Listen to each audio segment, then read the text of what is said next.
Welcome to Lantern Voices, a podcast by Lantern Publishing and Media. Hi, everyone.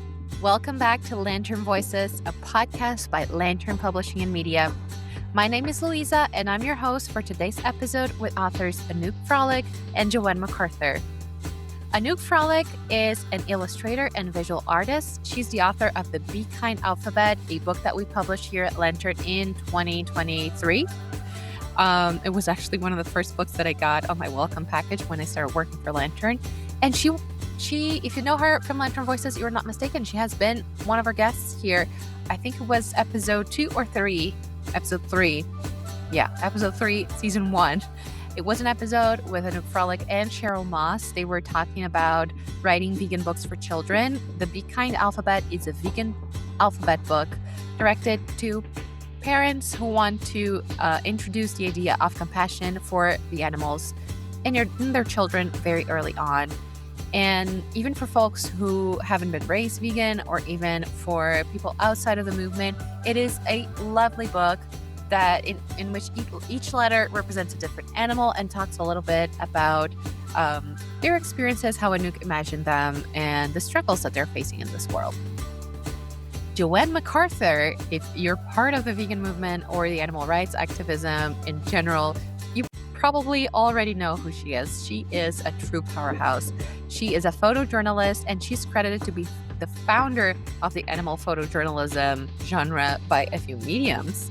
She is definitely the founder of We Animals, an organization that uses photojournalism as a tool to showcase situations of animal exploitation all around the world. Initially, Joanne was the one who actually went to each of the places and documented everything that was going on. But nowadays, she is lucky, as she says, to count with a huge network of professionals all over the world who can document what's happening within their own communities or areas that they live. Those two people are amazing human beings, and they're the best of friends. It was definitely a very different dynamic than we usually have in the podcast, having two people who are friends. They both live in Toronto. They live just a few blocks away from each other, and they have a history before even being Lantern authors, before their jobs and their work as an activist. And they have a history of friendship that is very beautiful as well, and that we were lucky enough that they got to share in this podcast a little bit with us. So I hope you enjoy today's conversation with Joanne McArthur and Anouk Frolic.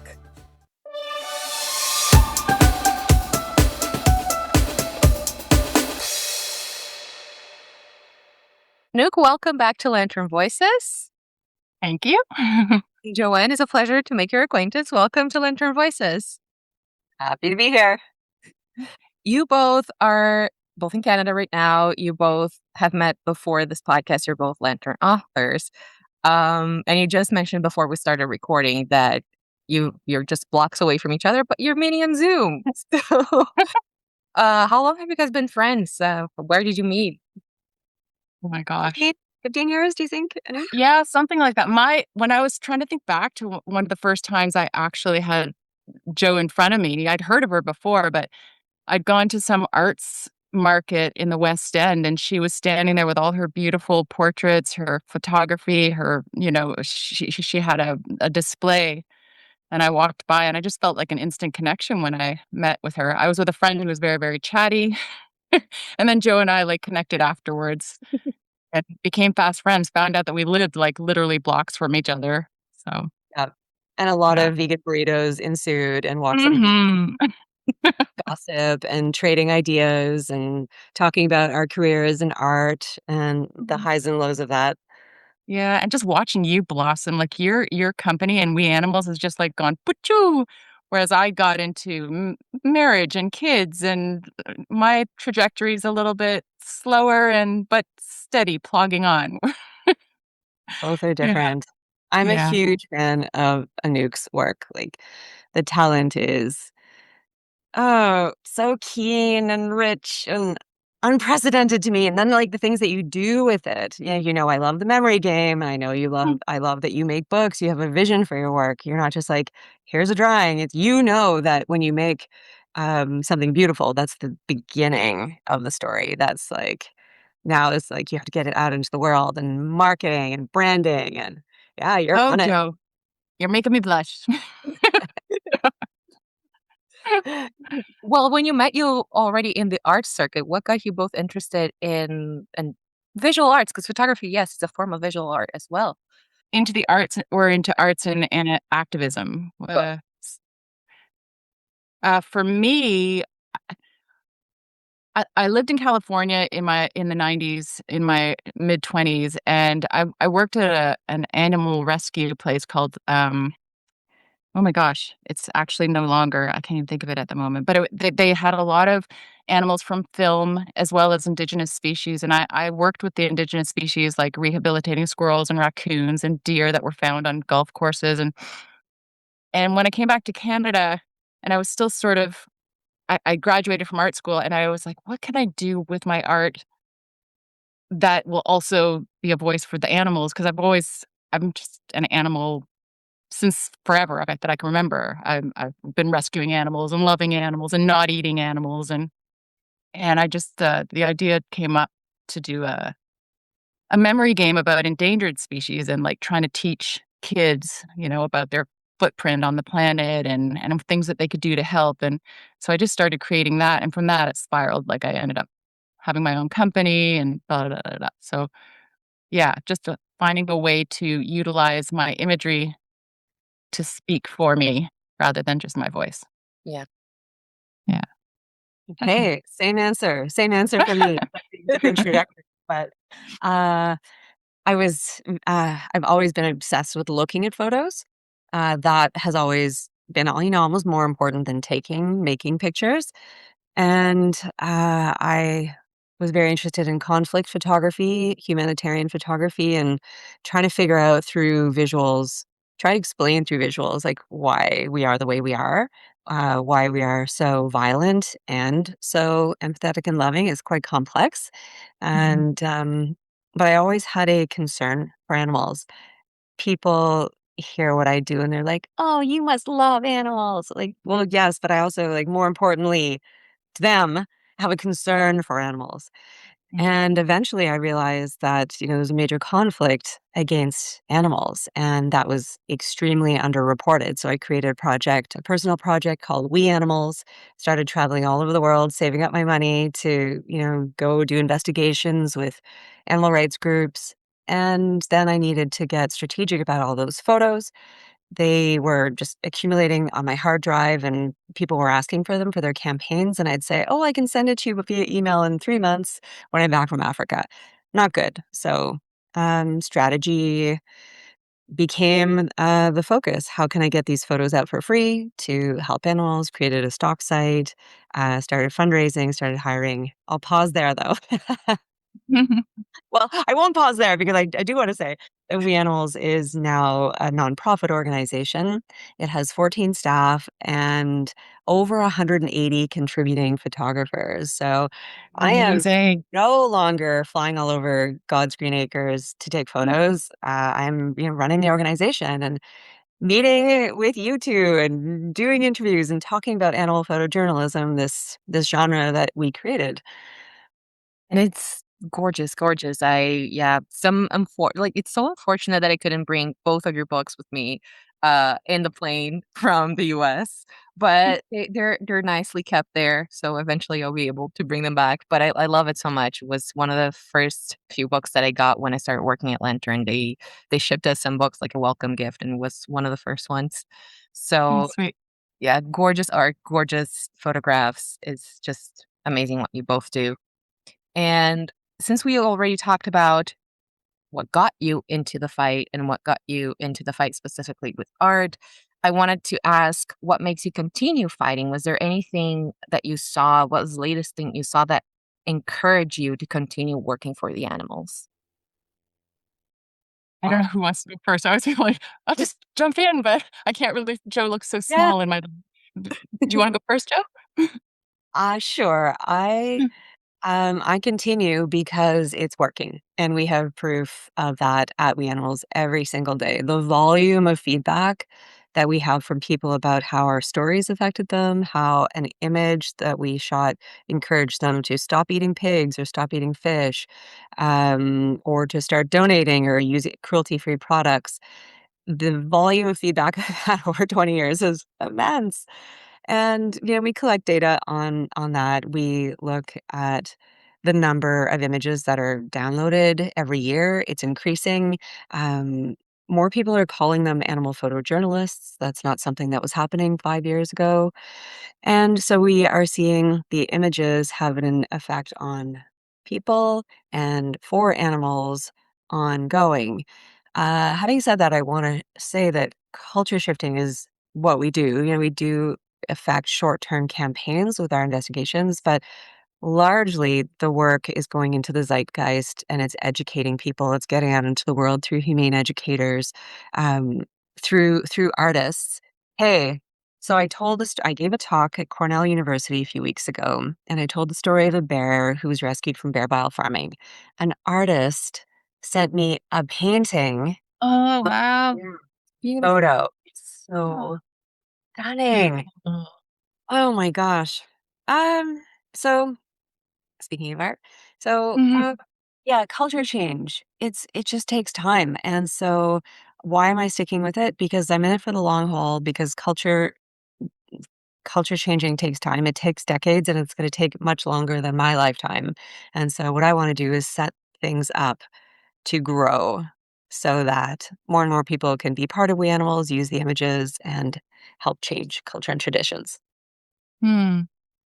That's a beautiful segue into my reason because my future is my daughter, who's 12 now, and we chose to raise her vegan. So she's been vegan since conception, and she is such a stoic, e- empathic, compassionate, passionate voice for animals, and it breaks my heart that she's graduating grade 6 this year, and she's been at the same school for 8 years, and she has been the only vegan kid at this school. And I've had to fight for every little thing when it comes to her school, when it comes to programs that they have, when it comes to food that they serve at the school. So I continue my fight for her, which is our future, which is what Joe's doing too, so that my daughter has a future that she can walk into thanks to the work that Joe does and We Animals.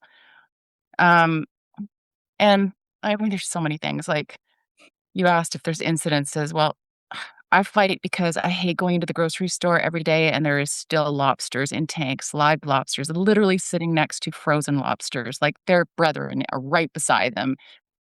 Drives me nuts. Marin and I, for years, would walk by every day and like say a silent prayer and connect with a lobster in a tank. And now at Loblaws, they've moved the tank a little further away so we can't reach them. It's just like, ugh. And then I have one other incident again with the school and just people's perceptions, how people, uh, how animals are perceived so often. And I say this because there was an incident at my daughter's school a few weeks ago where a little squirrel was being, a little boy was throwing rocks at a squirrel in the tree, literally nailed the squirrel. The squirrel fell to the ground. Marin and her friend were sitting there crying, screaming, saying, "Please stop. My mom will save the squirrel. My mom can deal with the squirrel." The janitor came up, whisked the squirrel that was still moving into a plastic bag, tied it up, and walked away. And it became a whole thing. Like I wrote to the principal, I wrote to the teacher. It became an incident where from there, the school had messaging saying every animal's life is precious on our school grounds. Da, da, da, da, da, da. So those kind of things, which is just like an everyday occurrence for me here with a child who also deals with this stuff. Um, those are my reasons to continue the fight. Yeah. Yeah, I don't know, I get tired, because, yeah, I talked to a lot of authors. I've been working with Lantern for 3 years now, and I've been reading a lot of books and different experiences from different parts of the world, and it always amazes me how activists manage to stay so strong facing, daily challenges, because it is even if you manage to create a bubble for yourself, when you step outside of the bubble to go to the grocery store, you already have to face that when you go, especially when you have kids, and then you have to, like, you're raising the child and you want the child to socialize. You want the child to be like a normal child. We Mm. have somebody here, one of our colleagues here who have children, and she's also raising the children vegan, but they're too young to go to school yet. But in a few, like 1 or 2 years, they're probably going to be starting school. And she was telling us how, like, she worries about what challenges they're going to face and how to name the animals properly to make sure that she's not going to end up like a colleague is not going to give her something that she thinks is food and it's not. So Mm. um, it's very challenging when you have little humans to take care of. Well, and people in general, I think, feel threatened, if you sit there and go, "Well, I don't eat animals," and then they have a argumentative, aggressive response for the most part because it's almost like you're pointing out to them, this that there's something innately wrong about harming another creature. And as my daughter is in school, like, I mean, she's had literally munch lunch meat thrown at her by kids in the class, like, and laughing, going, "Bacon," it's just and these children are being raised by adults, so you gotta start Mhm, I feel it's so important, and that's one of the reasons why I did the Be Kind alphabet is, like, get get that verbiage, that information started early, mhm, compassion, like, mm. even if the parents aren't on board, that little minds are being affected. And that's always been your strategy, Anouk, is to Yeah, focus on children and 'cause knowing I'm a that child. I'm still 12 in my head. as long as I've known you, you've been making art that is meant to reach young people and spark their empathy. It's great. I love that. I love humane education as well, which is part of what Lantern takes part in Mhm. and supports with your Yeah. publications. Mhm. And something that we've been discussing at Lantern, it's actually the reason that kind of sparked my second question for this podcast. It's whether we should go for facts or fiction. Because at Lantern, mostly we publish nonfiction books. So, photojournalism, Be Kind Alphabet is also a nonfiction. It's very poetic, but it's Mhm. nonfiction in a way. And now we've been thinking, well, but how far should we go into creating new worlds versus documenting what's already there. So I want to ask you both, as a visual artist, as a photojournalist, are fiction and fact two opposing roads that can be used to reach similar goals, or they can be complementary in any way, do you think?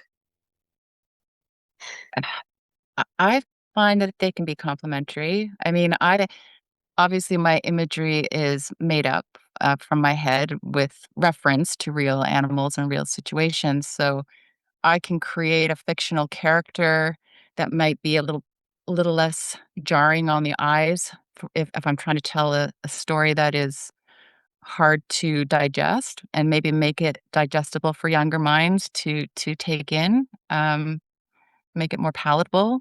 So, it could be a fictional character, a pig on a farm, but it represents basically so many of the pigs on factory farms, and you can tell a story around that. I think it complements the animal rights movement. Mhm. Oh, I love what you said about making things more palatable, able to digest. Hmm. Um, why am I using these food? Food words, right? No, that's what I was yeah, I know, right? But I would say the same thing. They're absolutely complementary.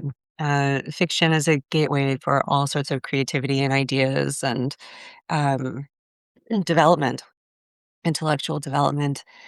And if anything, I'd love to see ever more overlap between nonfiction and fiction. Storytelling is an art, um, Mm, and it's not fiction, but it's and I know we're talking about art as well mm, today, and, yeah, we can turn the facts that we have into something different and beautiful and evolved, digestible, yeah. and that, I guess a few examples that I'll give about turning fact into something else is I love how Anouk's art and how animation can make something unpleasant easier to take in. Um, there's a short film that I want to make, and it has a few difficult parts in it, and so I'm thinking of having those parts animated so that people won't turn away. Mm, People have made art, just air quotes, because art can be all sorts of things, have made art out of our very difficult images, especially of slaughter. It's like, people don't want to look at this awful image, but maybe they'll look at a version of it. And I'll pause there. Yeah, I'll pause there. yeah, but even I mean, art, the drawing or a painting can still be very jarring and hard to like, you could almost take it to another level too if you wanna go to, like, the other end of the spectrum, right? And create Like something that's Sukkot. so hard to take in because you can actually, like, expand on it in a way that maybe a picture, which is horrific to see, but you as far as your brain and creativity will go, you can create horrific images as well. Uh, that's just not my lane. I tend to do it in, happy I want people to reach an animal through looking at their eyes and connect in that way, but, um, yeah, you could go both ways. Saying that, that's so true, and sorry to interrupt. I ADHD know. girl is like classic. I'm probably there too, I don't And Sukkot has spent decades Yeah. creating her art, which is very jarring and taking Mhm. real scenes and making them horrific and gruesome and shocking. She once gave me a large lithograph and she's like, "Joe, I'm giving this to you. It's really hardcore and I know you can take it because I document that stuff." So she gave me an extremely hardcore lithograph of vivisection. Mhm. Um, and yeah, it's really shocking, but there's an audience for that. Yeah. And it's not small. Okay, maybe Yeah. it's small.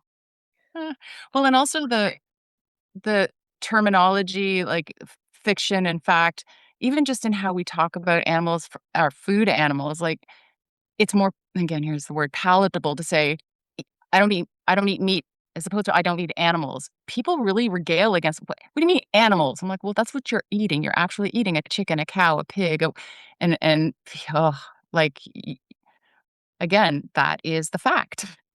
I can sugarcoat it and just put it under this blanket of meat where you can even have vegan meat, but like at the end of the day, this is what you're eating. Someone who wanted to live. I know I went off on a little thing there, but it's, that's the fact and that's the Mhm. fictional or the things we tell ourselves to make ourselves not see. Yeah, that is so true. Even within the main idea out there, the main status quo idea of like carnism that's out there, there's already a whole fictional label created to make things more digestible since we're using all the food. I know. Yeah. I I could talk for hours about these kind of things because I hate when people say, like, "You're putting it in my face." I said, "Every single place I look and walk and see, it's in my face, the carnism, the animals, the things that we consume on a daily basis. That's in our faces." And as a vegan, as a person who loves animals, it's just so hard. It wears you down. I know for Jo, one of the ways she, uh compensates for that is spending time at a farm sanctuary and just, like, being around animals that have been saved and have a life that all should have. Those kind of things can help to keep you going, to know that there is hope. Mm, Yes, there is a lot of hope, and there's I find personal hope in just the momentum that We Animals has and that mm. other artists are having globally when their work gets attention in small and big ways. It's very motivating. Hey, and we're talking about carnism. So, Louisa, didn't Lantern publish Melanie Joy's Yes. work on carnism? Yes. Just shouting you out. Couldn't help myself. Yay. It's a great book.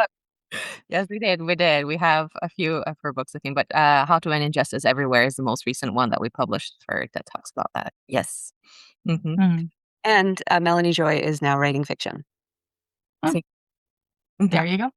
yeah, we've been. I mean, maybe probably something I shouldn't discuss at length in a podcast, but internally at Lantern, we have been having this discussion fairly often. And I'm also a big advocate for the power of fiction in this matter because that's how it changed my life. It was a fictional book, a Mm, fictional children's book. So, and it wasn't even meant to be like a vegan children's book. It was just the way that the author described the specific scene under the perspective of the hunted animal that really moved me as a child. So I believe wow. that I'm a firm believer that fiction has the power of putting us kind of in a safe space of like, oh, Mhm, this is not real. So I'm allowed to feel my feelings. I'm allowed to live through this. I think with all his issues, C.S. Lewis has a nice, the author of Chronicles of Narnia has a nice article talking about the power of fairy tales and fiction for the children's minds and going through uh like magical worlds where you can experience different lives for yourself and see how you would behave in different scenarios and then come back to the real world and see if you want to mm. put that into practice. Um so yeah, I I'm sorry, go ahead. go ahead, finish that. It's just I'm also like I graduated in journalism, so I'm a journalist by like the degree that I have here somewhere in my closet. But so I understand the importance of facts as well, especially in today's world where it's so easy to create something that mimics a fact, but it's not really factual. Yeah. Um, I have a whole spiel that I can go on about how absurd it is to say the term fake news because if it's fake, it's not news. Because news need to be like Real. real, otherwise it's not the genre news. So anyways, so it's just I do feel like there is an important balance for both of them, but especially for younger generations and for young readers, I am I'm a firm defender of fiction.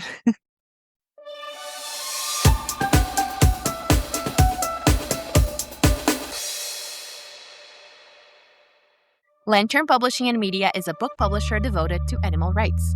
You can keep up with all the news about our latest books, get tips on veganism, inspirational quotes, and much more by following us on social media.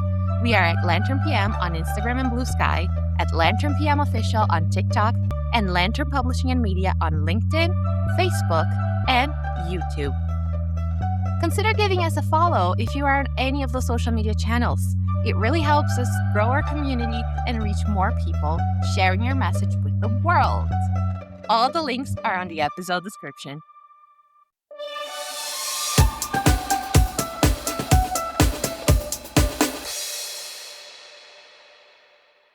Something at We Animals that we want to do for people is be a spark on their journey. And when we started talking about that, we went through the room. We had staff and board members there, and we said, "What was the spark on your journey?" And so often it was a work of art. So it was a photograph, it was a painting, it was a book, it was a film, it was a short film. It was something that we, created and made beautiful, made interesting. Um, I don't think anyone in the room said, this like data I found, made me go vegan or made me, stop eating animals or something or anything like that. It was this the spark was like generally a piece of art. And that's interesting, Louisa. That's what happened with you as well.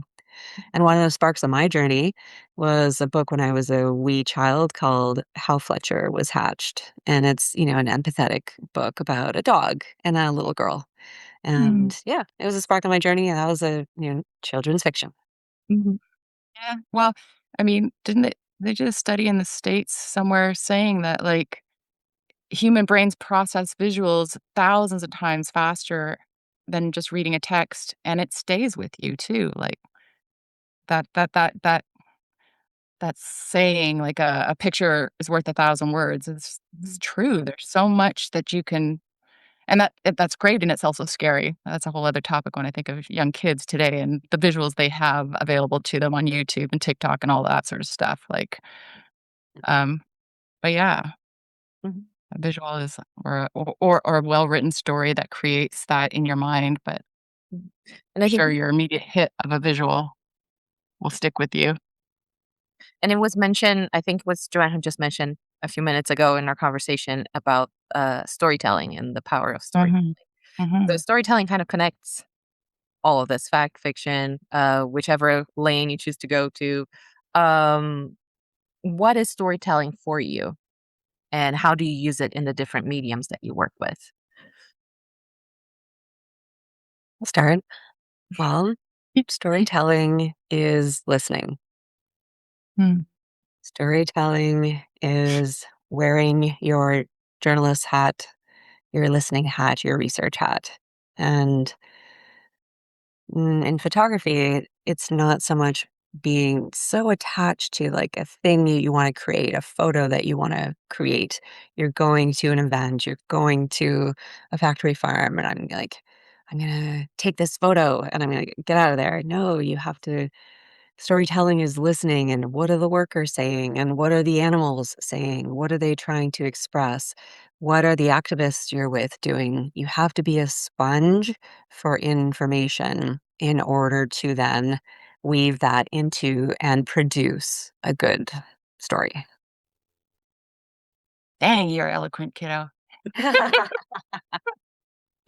Thanks. Like, I don't know how to top that. You don't have to top it. No, but, like, yeah, listening.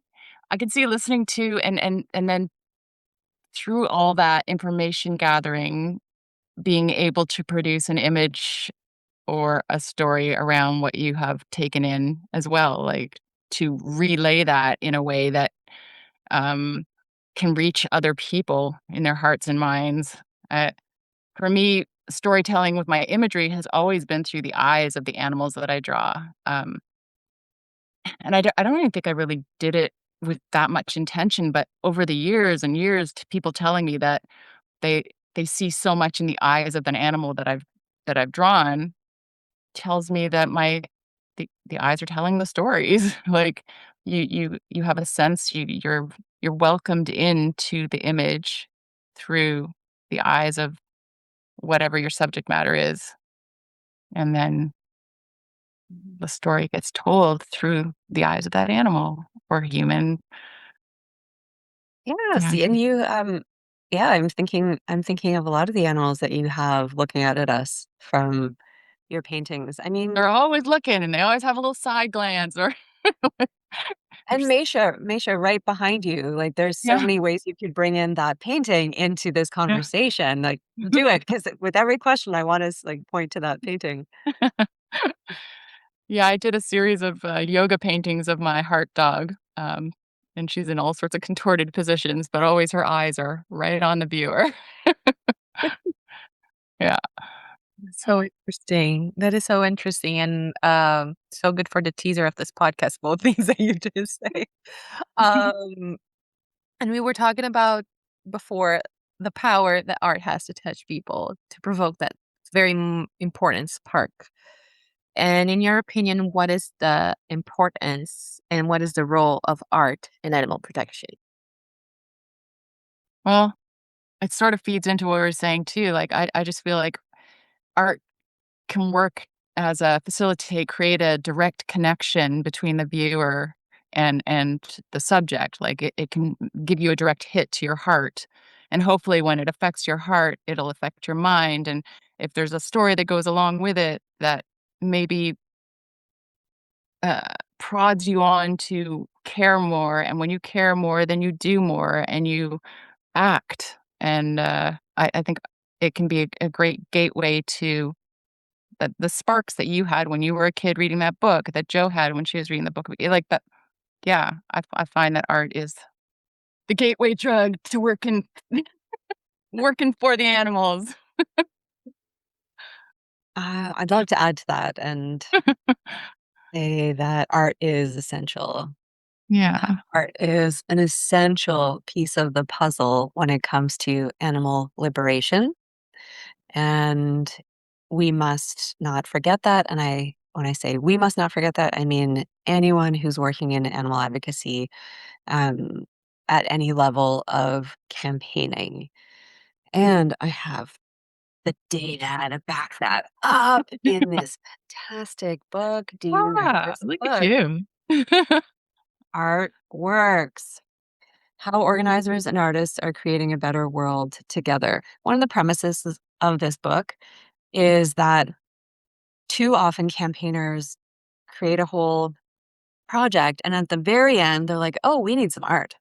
And then they bring an artist in, and it's kind of too late. They can Mm. create something for you. They can create a mural, paint a mural based on what you want. But I think that the oversight is you should, and that what the book says as well, you should bring artists in on the ground floor at the building of a project because they have a vision that the campaigners don't. They have a vision of for reaching people, for beauty, for hooks, and build your campaign with the artist. And it's going to be stronger. It's going to reach more Mm. people. It's going to be more interesting. So, vital piece of the puzzle. I agree. Artists are idea people. We're observers. Artists are observers. That's bottom line. I think we basically are observers of our world, of humanity, of everything around us. And then through us, we project and hopefully reach people Yeah. through what we are feeling. We That are like conveyors of. and that Yeah. ties to what I was saying earlier about storytelling is listening. You Yeah. might be doing a little more listening and absorbing of the world. Um, so we're going to have different ideas to share with in animal advocacy in campaigns than perhaps campaigners are. I don't want to pigeonhole them too much, but I will for the purpose of this example. They might say, we want to reduce the number of hens in cages, so we're gonna do these 5 things, but it may not incorporate the broad ideas that artists can bring to it at the ground floor. Yeah. Mhm. Yeah. And I think especially nowadays with AI being such a competitor Mm. inside marketing agencies and everything that is made for like publicity and marketing, it is as somebody who has been working with publicity and marketing for a while, um, there's something that a prompt on an AI chat will not be able to generate, will not be able to create, that an artist's mind will do it in a heartbeat, just Mm. because of the way that the artists see the world that they're in. Yeah. Yes. Yeah. Agreed. Don't take jobs away from artists, Yeah. who have contributed to how AI makes art because of course AI feeds off of us. Yeah. Uh, Yeah. and something also about not using AI, I mean, it has its time and place and its benefits, but Mhm. animals are so invisible and so much work has been done to bring them to life through photography and Mm. other forms of art making. So, like, just use that. I think, like, if you use AI, you're just taking them away again. You're It's hiding. another Yeah. step removed from the heart, the heart and soul, but there's no soul. I mean, you can write a lot of things into a program to create stuff, but there is gonna be something missing, that life behind the eyes. Kids see it in a heartbeat. My kid can look at an image that I wouldn't even know right away. She's like, "Oh, that's AI." Like, wow, they're already so trained Mhm. to see the difference. It's Yeah. fascinating. And I And worry a bit about how this is gonna compromise maybe even the not just the animal rights movement, but activism in general that relies in art and imagery because some folks might be saying, "Oh, this is not real, this is AI," or this was Mhm. Question every everything. everything will become fiction, even the things that are not. Mhm. Even if a photo is not fiction, if a video is real, and it's gonna be much harder to convince folks that that actually happened, that I was there and I recorded this, I took a photo of this, I saw this happening, and that produced in me this reaction Yeah. because of how much, deepfakes and other technology is trying to catch up. So this is a serious concern that I have when the world Yeah, well, really.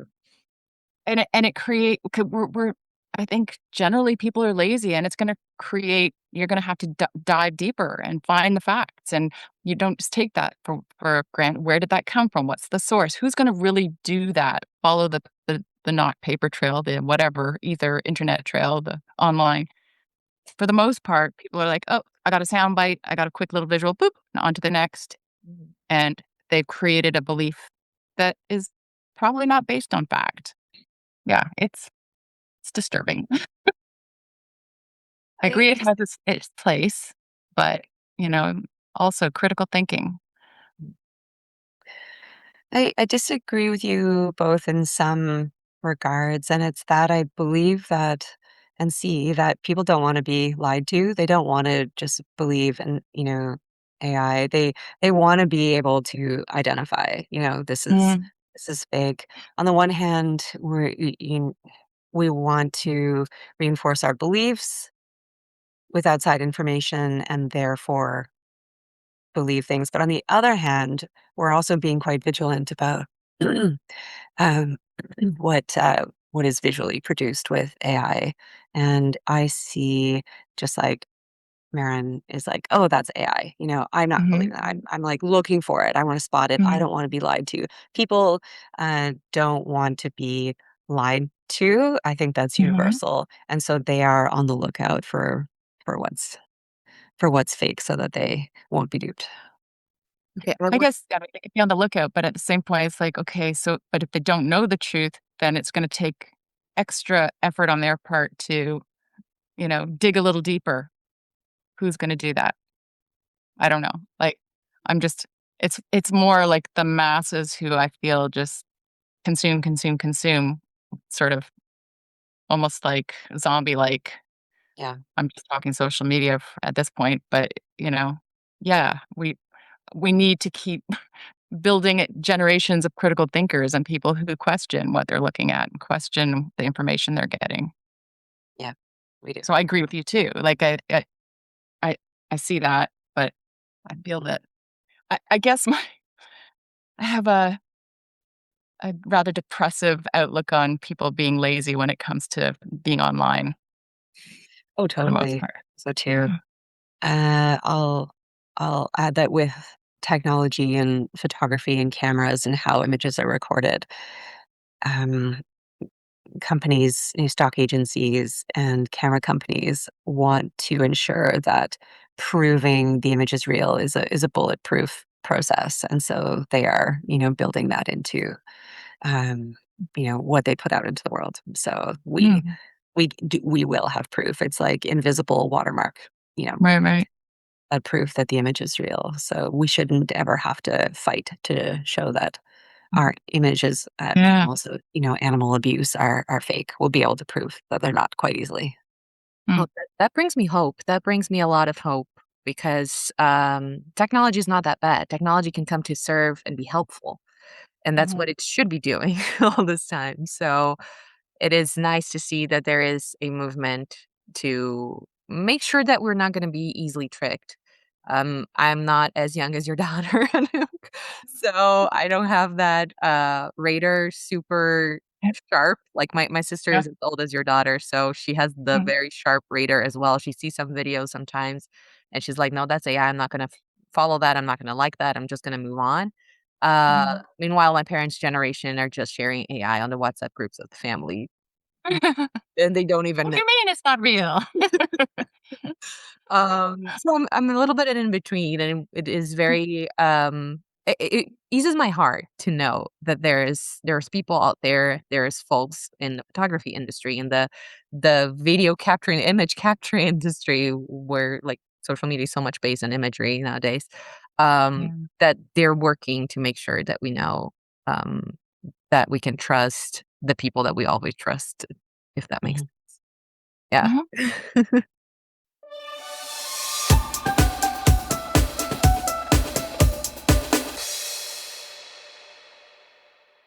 Would you like to be one of the first to know about Lantern books, author events, and more? Then sign up for our newsletter. We deliver it only once a month, so you don't have to worry about overflowing your inbox with emails. We curate our newsletter with the latest Lantern news, but we also try to add information about partner organizations.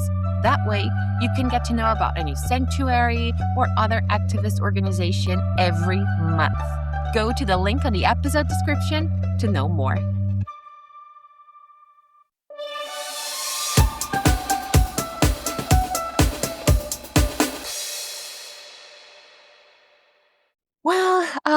Do you have any projects that you've been working on that you can give us some spoilers about, both of you?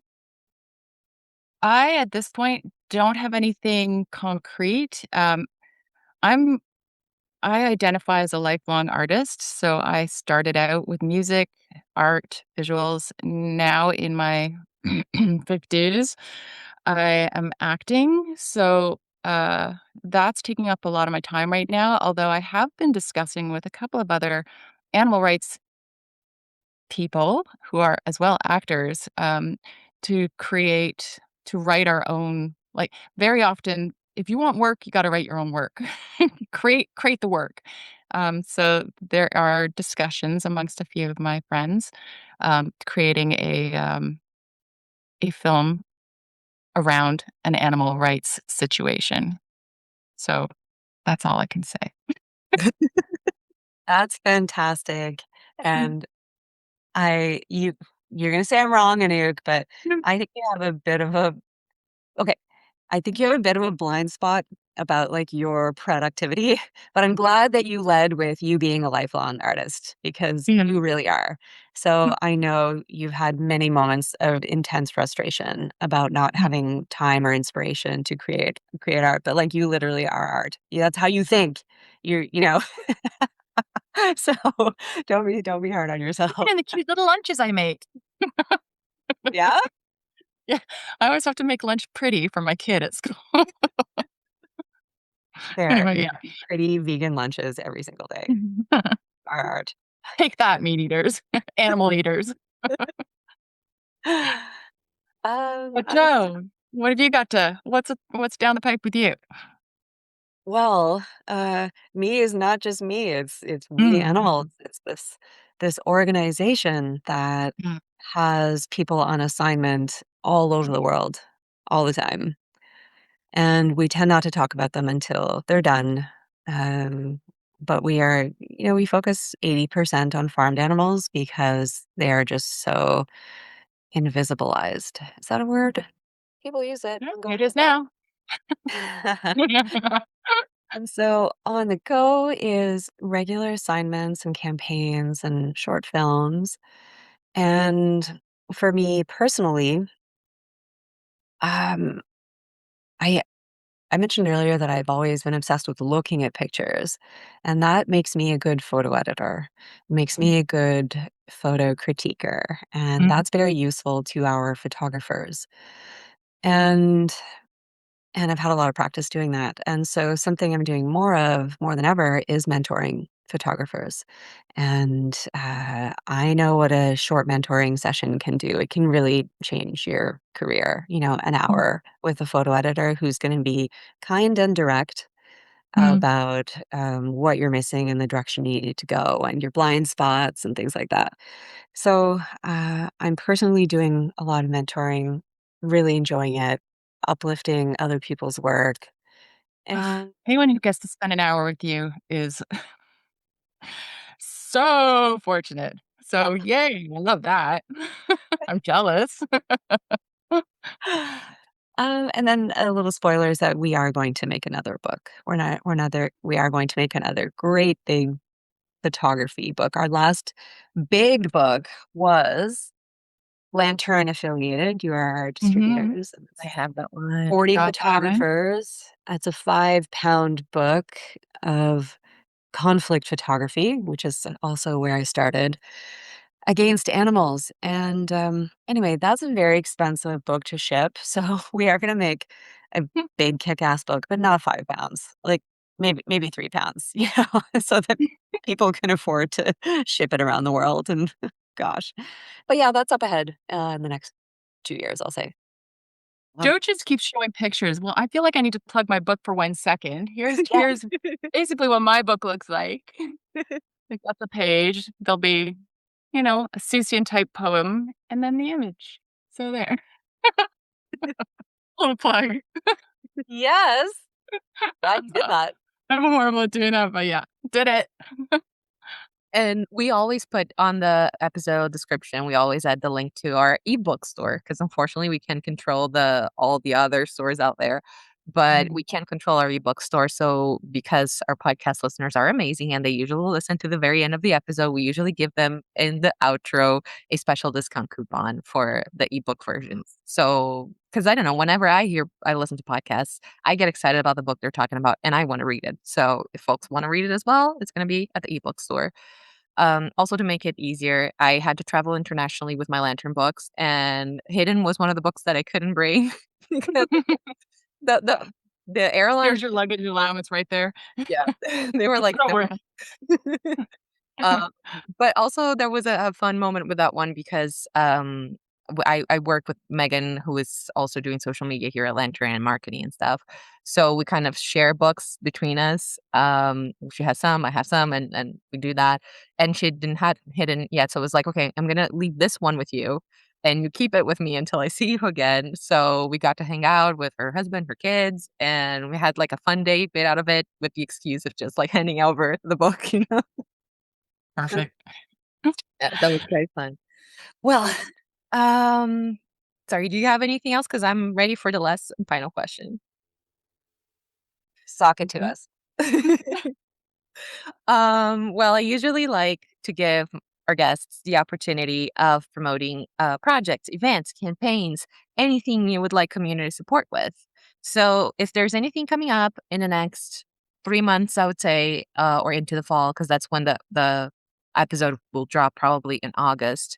If there's anything that you like our listeners help with, or any campaigns that you think folks should engage with, and Joanne, if you wanna promote We Animals now, also go for it. Floor is all yours.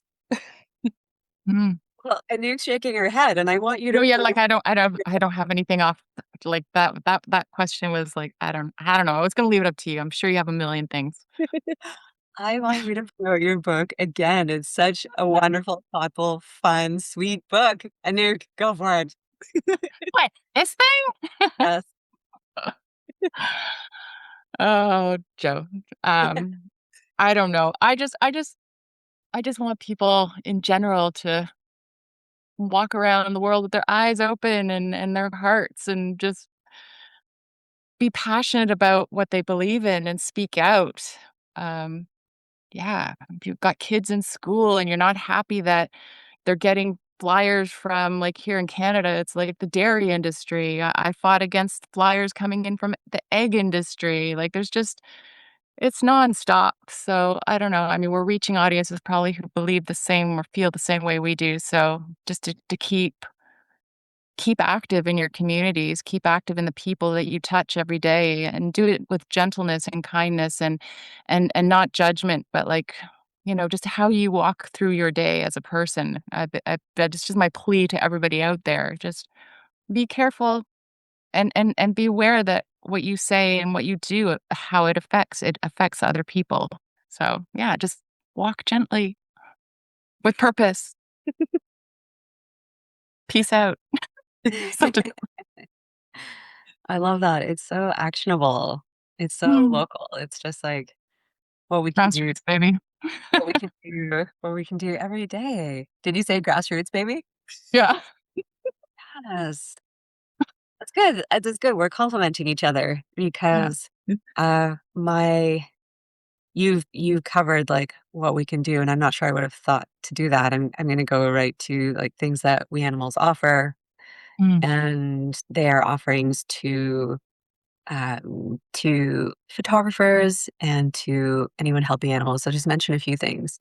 If people are interested in animal photojournalism, we have a masterclass, and hundreds of people have taken it. It's 8 episodes about the how-tos of doing animal photojournalism as opposed to like photojournalism, which is about the human condition, or wildlife photography, which is its own thing as well. And we offer fellowships every year, and these are intense mentoring programs where you're given a sum of money to execute a project. And it's a way to get into the We Animals family. And also, lastly, our stock platform is our one of our new greatest gifts to the animal advocacy movement. And what it is, all those images that I was taking and they were ending up on on my hard drives are now on a platform that's free to anyone helping animals. And there's over 40,000 images that people can use for free, and academics use it, and media and advocates at all, at all levels, whether you're making posters or paintings or you want to use it on the cover of a book. And Lantern has used some of those photos and Yeah, published it's many of those incredible. photos of that. So the stock site is a resource. The stock site is a resource for anyone helping animals, and it's full of information about industries, and there's stories there, there's short films there. So there's a bunch of plugs, and all of Mm. that is at weanimals.org. Thank you. I'll add the link to the episode description, and I'm really excited about the stock image because we are constantly struggle whenever we want to make any advertisement for like Lantern books and stuff. How like we want to put book covers, yes, but we also want to put the animals. But whenever we go to regular like stock images, they have farmed animals, exploited animals in situations that we don't want to portray. So we end up always doing something a little more abstract. It is very nice to know that now there's a resource that is available because we are probably going to be some of the ones using it. Yeah, lots of people are using it globally, so I encourage people to Thank you check it very out. much for that. Thank you very much. All right. And thank you for your time. Thank you for being here with us. We definitely should bring more like friend duos to the podcast because this is so much fun. Uh, Sending a hug through the internet Or like in real life, real that way. Yes. I love you so much, Joe. I love everything you do. I love Lantern for everything that they stand for in the world. Like this kind of situation, this talk gives me hope. Just like feeds my day to day. Today, I'm going to walk a little later. Just meeting up with my mom later for a walk in the woods, and it's just going to be great. After Amen. this, uh, yeah. Thank you. It was really great to be part of this. Thank you. Thanks, Anouk. Thanks, Louisa. Thanks to Lantern for all you're doing. It's a lot. Yeah. Yeah. You too. Thanks. Bye. Bye.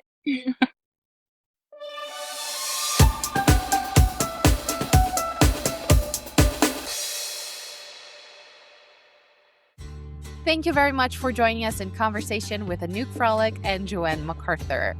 I definitely think we should bring more friends over to this podcast. Maybe I will do some investigation among our author communities, see who's friends with whom, because it was definitely a very heartwarming and energetic dynamic that those two brought to the podcast today. And it is so fun to see two amazingly accomplished women that we hear often giving interviews out there or sharing their work out there, just having this very close friendship moment that they shared with us live. It was an honor to be able to witness that for me, and I hope for you listeners as well. All right, we are approaching the very, very end of our podcast, and I want to just let you all know that Anouk Frolic's book, The Be Kind Alphabet, and two of Joanne McArthur's book are available on ebook format. So last month with Victoria Moran's episode, her book wasn't available on ebook format because it was published before all ebooks were done. But now we have 3 books that were by the authors featured here in this episode that will be available on our ebook store under the tab featured in our podcast. And if you go over there, select any of the books. It can be Joanne's book, it can be Anouk's book, it can be any other book ever featured here in the podcast. Go to checkout, and over there you can put Lantern Voices 25. That is Lantern Voices, like the name of the podcast, and the numbers 2 and 5 all together, no spaces. Put it in a little coupon area that they have there. It would hit apply, and then it will apply to your purchase. All the items, eligible items in the cart, so eligible items are the books by authors that were featured here in Lantern Voices. It's going to apply a 25% off discount. So I think it's a very good deal. We do that actually because, at least for me, whenever I listen to a podcast that is about a book, it gets me excited and I want to read the book. I want to know more about the authors, and that's our way to make sure that you can do that too. All right. One final request, if possible, if you're listening to this episode in whatever streaming platform it is, in your favorite streaming platform, if you haven't already, please give a 5-star review to us if you like the podcast. It helps us reach more people. It helps the platforms take us seriously. And that is very important, both for our mission to bring the message of vegan activists and animal rights activism out there in the world, but also to make sure that our podcast keeps going for season 3. All right. Thank you very much for being here with us today. And I'll see you again soon. All right. Goodbye.